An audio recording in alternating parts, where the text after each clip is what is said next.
Hey guys, Joe here. Welcome back to another video, and in today's video we are taking a look at a Magnum research pistol.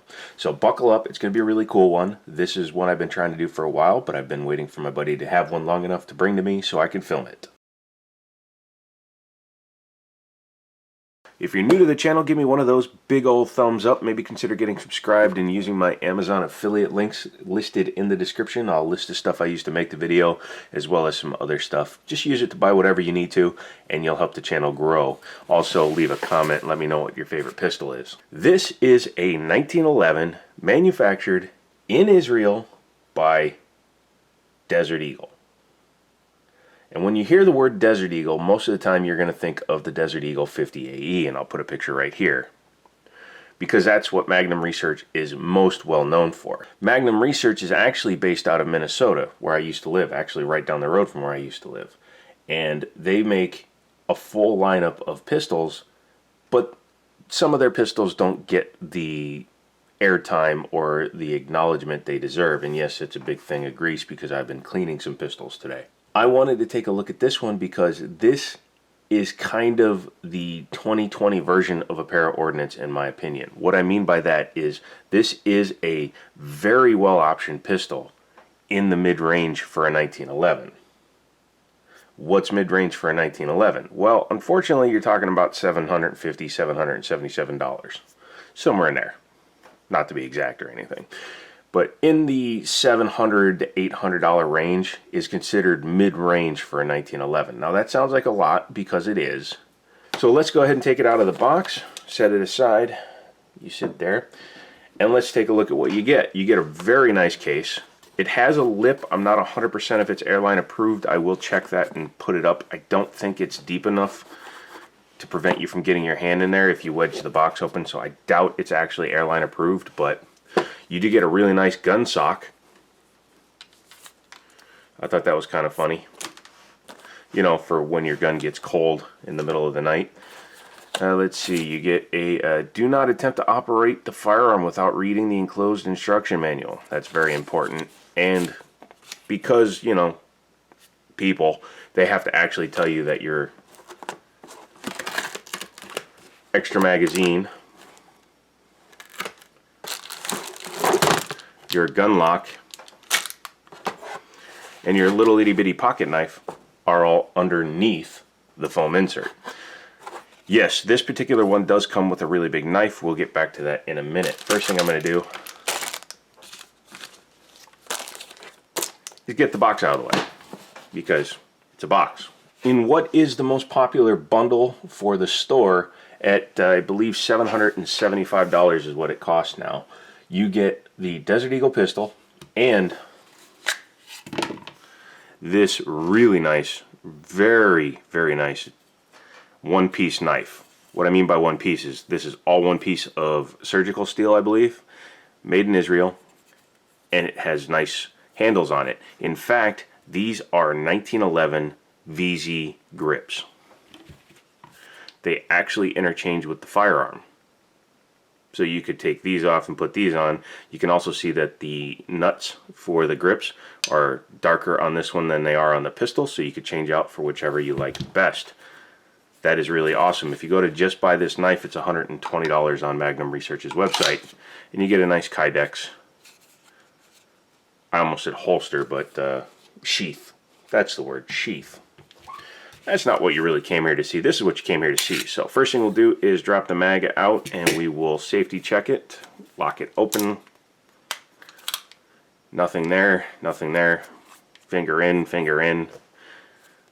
And we are clear. Go ahead and drop the slide back down. And we are taking a look at the side of a very, very nicely made pistol. You're going to notice some similarities between another gun I just did a recent review on, the Kimber Lightweight. And that's because it looks like Kimber and Desert Eagle or Magnum Research did a little bit of cooperation when it comes to parts, because these are Kimber low snag or no snag sights on this. If you go back and watch the Kimber lightweight video, I'll put a link up there, you'll see that that's the exact same sights, also the exact same trigger. Now this thing is all steel. Unlike the Kimber, this is not a lightweight pistol, this is all the 1911. It's a full 5-inch barrel, and you can feel every single ounce of it. It's 39 ounces unloaded, which is hefty for a firearm, but for a 1911, it's about average weight. So taking a look at the outside, you can see this is a very, very well optioned pistol. It has front and rear slide serrations. It has an extended slide lock, slide release. It has a really nice manual safety. It's a little bit sticks out so that it's easier to thumb up and down. It does have the extended beaver tail, does have a skeletonized hammer. Again, it has the same trigger as the Kimber, and it is adjustable for your stop and recoil. Again, it has the 3-dot no-snag sights, which I really like because when you have this sight style, they actually flat top the back of the slide here, which means that you could put like a real LPA rear sight on here, because some of them just have a standard notch here and then nothing that you can do here unless you flat top it or machine it, and this is already done. One really cool thing this gun has that many guns that are even more expensive do not is front strap checkering. It's not a deal breaker if it doesn't have front strap checkering, but having it at this price point is very, very impressive. And you got to remember, this is including a $150 knife, and you're in the high sevens. But this front strap checkering is very nice because it's both vertical and horizontal, so it's real checkering, and the grip is just, I mean, even loose. You see how much force it takes for me to move that? Whereas if it was a smooth front, it would be sliding a little bit. The rear main housing is plastic on this one, but you could replace it with a metal one very easily. I have a Wilson Combat one that would look really nice on here if I could afford this particular pistol. The Magwell is not flared in any way, but that's okay. You could put a flared Magwell or a Wilson Combat Magwell on there if you'd like to. However, when you do that, you have to get different magazines because the magazines that come standard on these have the flared base on them. Comes with two 8+1s. This is the one area where Magnum Research actually admitted they had a problem, and it really wasn't their fault.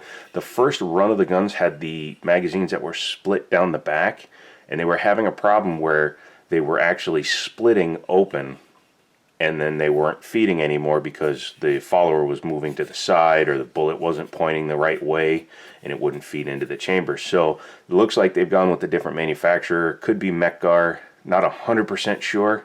This is a 2019 production. It looks like they're date stamping them now, but it is the one piece, which is the much more, I was going to say reliable magazine, and I think that's the right word for it. So coming to the front, it has a full-length guide rod. You can see there it's got a pass-through through the bushing for it, or the plunger for it, and it does have a very nicely finished barrel. It's not crowned or anything, but it's a nice contrast having a chrome stainless barrel sticking out of a black slide.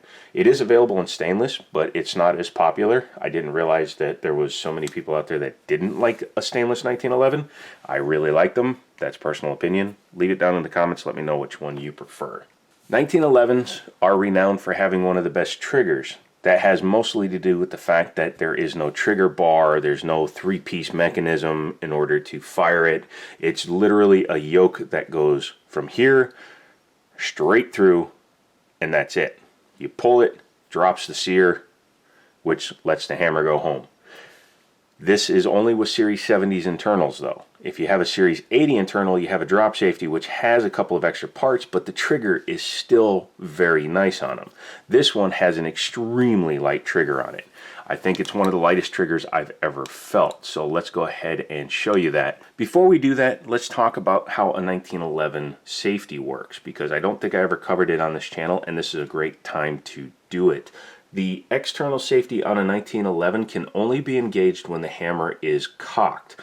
This gun was designed, that was a weird way to say it, by John Moses Browning to be carried in what is called the cocked and locked position.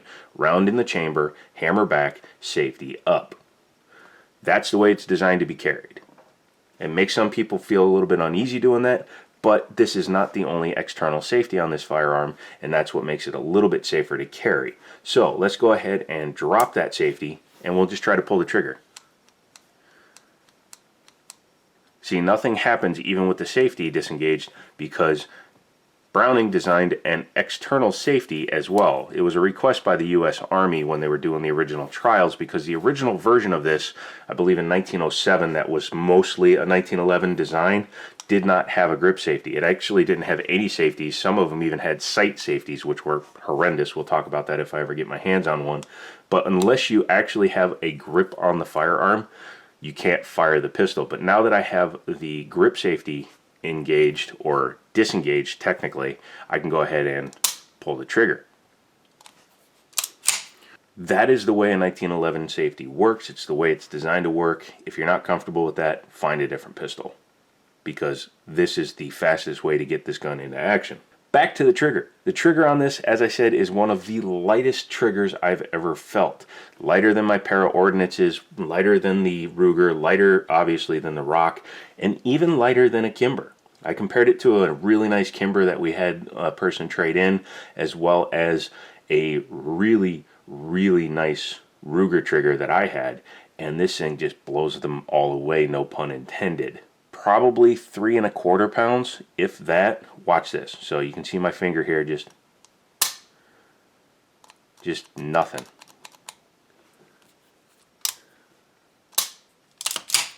Let's go ahead and check out the reset.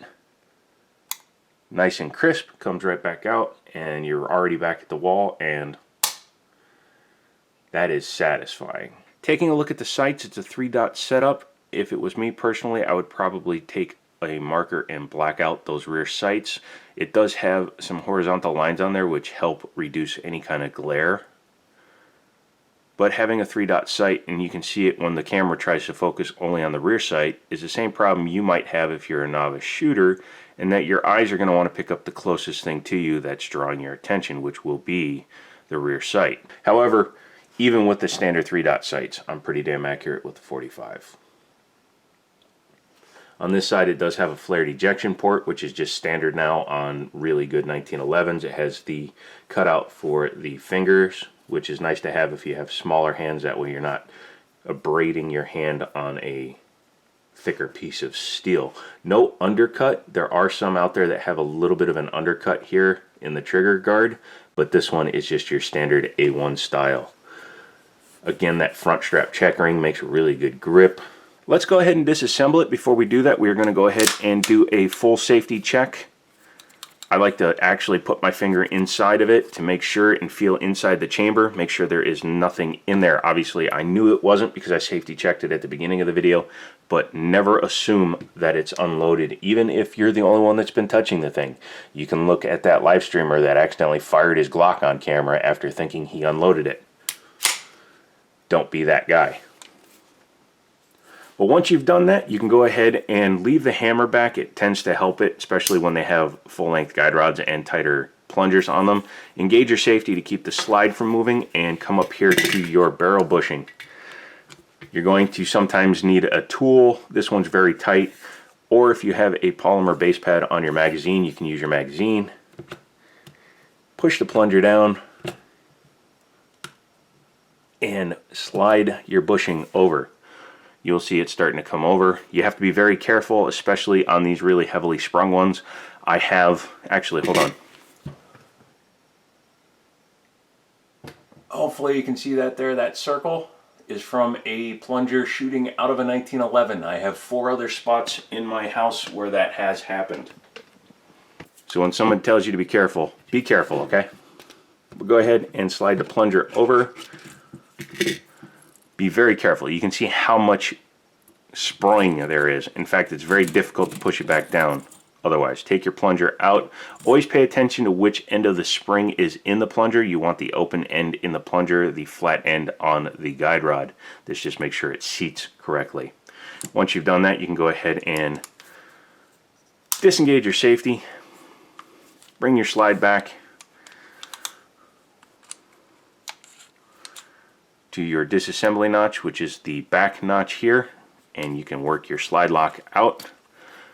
Take care not to scratch your frame, and then you can just go ahead and flip the gun over and take it apart. Inside, again, this is a full-length guide rod. Area of contention, some people like them, some people hate them. I have not had one fail on me, so I don't have an opinion against them yet. Who knows, maybe if I have problems with one, I'll let you know in the future.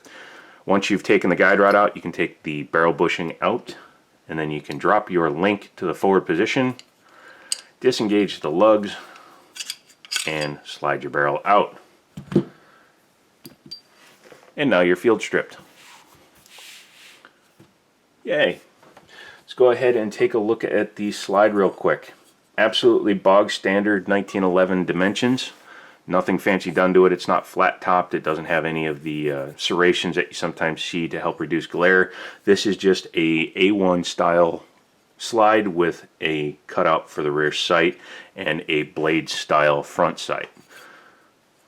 Not 100% sure which other sights will fit. Because these are Kimber sights, I would assume that Kimber sights should work on this slide, so you could probably run the fiber optic front and a LPA rear. Flipping it over and looking inside, they've done a very nice job of the bluing on this gun. Doesn't appear to be Parkerization. I'm going to go out on a limb and say this is bluing, and it's finished very nicely. Inside the slide, the lugs are very nicely finished. There's no jagged edges on it. The plunger tube, or the firing pin tube, is nicely finished. They took the bluing off of it, which sometimes you don't see. It makes it a little bit smoother if you do that, so I highly recommend doing that to your pistol when you get it. Looking inside the frame, again, this has Series 70 internals that they're called. A gentleman did correct me as to what Series 70 actually is, and I'll have to actually get a diagram and show you the differences. But basically, when people say Series 70 now, they mean that it does not have an internal drop safety. Now, some of them do have an internal drop safety, and those are considered Series 80 internals, and they make it so that it's more safe if you were to drop the firearm. But hey, please don't drop an $800 gun. Thank you. Inside here, you can see it's very nicely finished. You have a nice ramp here leading up into the feeding area for the barrel, which is not ramped. It has a little bit of a lip on it, but it's not a fully ramped barrel. That's okay because the fit and finish is so tight on it. You shouldn't have any problem with hollow points. I've run into some guns that are poorly finished with really bad manufacturing that have a problem feeding hollow points. They usually don't have a nice feed ramp like this in it though. This is a very nice and highly polished feed ramp. No real finishing marks down here in the frame that I can see. So I am going to say this is a very well manufactured pistol. Not sure how much of this is hand assembled. It does feel like it was assembled very well. Taking a look at the barrel, just your standard 5-inch barrel, 2 lugs up top. This is the Browning lug lockup. There is the Browning tilting action with the breech lockup, which is more common on Glocks and striker fired pistols. Swinging link down here at the bottom, and a really nice rifling inside. It doesn't look like it's overly aggressive, so I don't think it's going to spin as much as some pistols I've seen. It looks like a 8-to-1, maybe a 7-to-1 twist, so it should actually work really well. Longer barrel needs less rifling to get the bullet to spin because you have a little bit more length for it to spin inside before it leaves the barrel. So yeah, that's your Field Strip 1911. Now we're going to go ahead and reassemble it. I'm going to move the magazine out of the way because that goes in last. Take your slide, take it and flip it over. Unlike striker fired, you're going to come in from the front the same way that you disassembled it. You just slide the barrel in, bing bang boom, pull it back until it locks up with the lugs, and you're good to go there. Flip up that. I sometimes forget to put this in first. Go ahead and make sure you do that because you have to put it in at this angle, which is like the 3:30, almost 4 o'clock angle, and then slide it to the 9 o'clock in order to get the spring in there without having to wiggle it the snot around. That's a real phrase, wiggle it the snot around. Take your guide rod, put it back in. One benefit to the full-length guide rod, when you go to reassemble it, it's a lot easier to hold it in position when you're putting the slide back on the gun. You don't need to put the spring or the plunger back in yet. Just go ahead and take your firearm. When you go to put the slide back on, make sure the link is in the down position. Go ahead and grab your frame. You're going to go ahead and put it together. This can sometimes be a little bit fiddly. All you got to do is make sure you come back until the hole here lines up with the drop link. Sorry. Take your slide lock, drop it on the desk, take your slide lock a second time, put it through the hole, and bring it back to the assembly spot. You can see there's a square notch here. That is for the slide lock, and there's the round spot there. Take your slide lock out of the firearm. If you drag it across the frame, you're going to put what's commonly called the idiot mark on there. And I will put a picture of people putting idiot marks on their guns. All you need to do is line it up, slide it back on so that it sits flush, pull it back, and re-engage your safety so that you can put the plunger and the spring back in. Some people say, oh, you don't have to do that. Well, you know what? It makes it easier, so I do it. So, you know, bite me. Make sure your plunger is going the right way. It's pretty hard to mess it up, but still. Push your plunger down until the bushing catches the very edge of the lip. That's a very easy way to make sure that it stays in place. I'm going to use the magazine again because it's extremely tight to push the plunger in a little bit more and get the bushing over it. Now, some 1911s come with a bushing tool. If you don't have one, feel free to grab one. They're only a couple of bucks, but you don't really need one. Once you have that back together, go ahead and rack it a couple of times and you're back in action. One thing I want to point out that's different between this pistol and the Kimber is this pistol is a mass-produced pistol, unlike the Kimber lineup, which is definitely hand-assembled, handmade, and hand-fit. Hand-fit and hand-assembled are two different things. But listen to this thing. Now, this is directly out of the box, nothing added to it.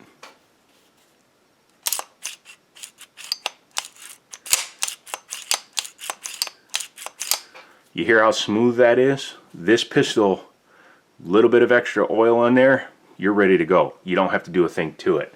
A lot of pistols in the past that I've shown, you need to take some of the finish off the inside of the frame rails. You need to sand them down a little bit with some emery cloth and a lot of lube. This pistol is so nicely finished, yet still completely tight. You can hear. Actually, you can't hear because it's so well fit that it's a very nice fit, yet is still smooth as glass. If you've watched to this point in the video, I'm sure you can guess what my opinion is on this firearm. If you're looking for a 1911 that has some features, if you're looking for a 1911 that is made very, very well, if you're looking for a manufacturer that has a well-known history, you could do a lot worse than this Magnum Research Desert Eagle 1911. This pistol, at its price point, makes it a very rare thing because it's very difficult to manufacture a 1911 with front strap checkering, all this stuff, VZ grips, front and rear slide serration, nicer sights, all this stuff that's on here at this price point. To get all these features on an SR 1911, you're going to pay over $1,000. And you're still not going to get front strap checkering. The Kimber that I showed you, the lightweight, about the same money, no front strap checkering, and it had an aluminum frame. If you're a serious 1911 guy, you need to check out the Desert Eagle. I can't tell you the number of times I've shown a 1911 to a gentleman or a woman, not sexist, and I've showed them a Rock Island at $575. And I show them a Ruger for $1,000. And then I show them the Desert Eagle at under $800, and they immediately go for the Desert Eagle. These literally fly off the shelf. I mean, we throw them at people. That's what I meant by literally. Typically, these last maybe 2 to 3 days in our store. Number one, because you get a really cool item with it at that price point. But number two is just the quality and perceived reliability you're going to get out of it. What do I mean by perceived reliability? I haven't taken one of these to the range yet. I really want to buy one of these, but there's several other pistols I want first, and I'm finishing an AR, so I'm working on those. To that point, if you want to help out, you can go ahead and click subscribe down below, thumb up the video, and leave me a comment. You'll help the channel grow, which will allow me to get a few more pennies from AdSense on the ones that stay monetized, and then I can use those monies to buy guns that you guys want me to do, and we can check them out. So go ahead and do that. That means we've reached the end of the video. Thank you so much for watching it. I really do appreciate it. Check out another video that's going to be coming out this week where we go out to the range with a couple of pistols, including my Taurus G3, and put some more rounds through it. So Come back for that. Come back for more firearm videos. Stay safe. Always treat a gun like it's loaded. Enjoy the sport. Be responsible. And, as always, I'll talk to you later. Also, filming at 3 o'clock in the morning. Maybe not the best thing, because my brain don't work too good no more.